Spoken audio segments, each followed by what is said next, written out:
I hope that they continue doing it until all the mandates are gone. For real. I mean, I look at these individuals, these people who have, they've been, we talked a little bit about this yesterday. These are the people that have been bringing everybody's supplies to them throughout the past couple of years.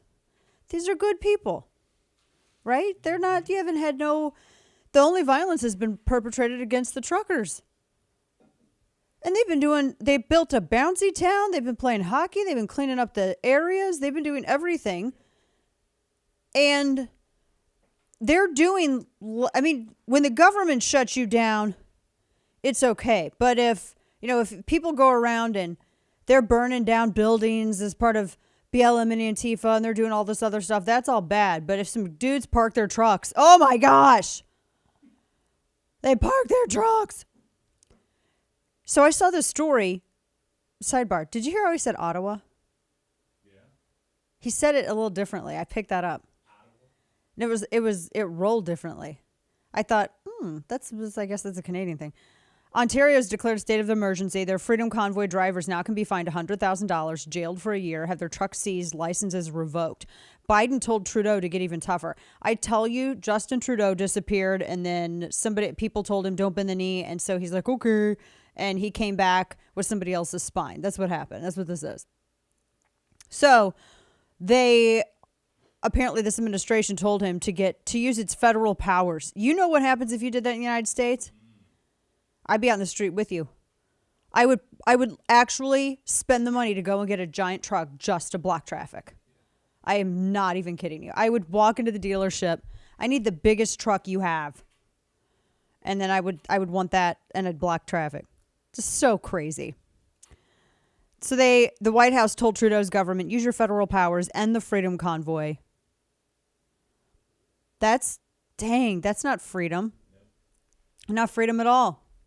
But that's what the administration's telling him.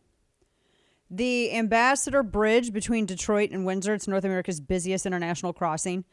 The premier that you heard there, who was the premier? Was it just the Toronto mayor, the big guy who looked like the love child of Boris Johnson and Chris Farley, and he snorted coke, but then he recovered, and he ended up being he was actually super conservative.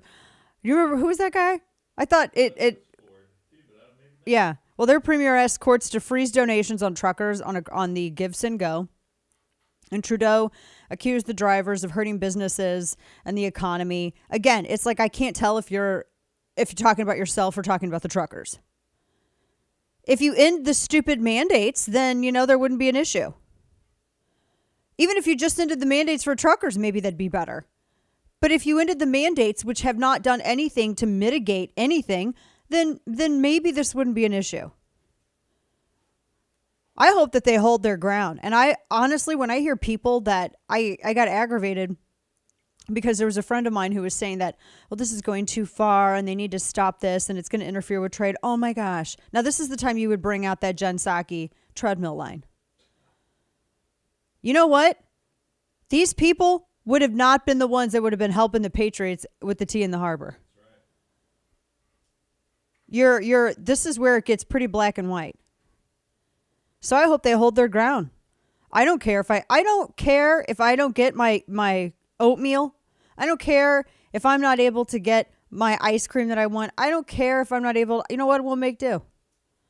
Hold the line.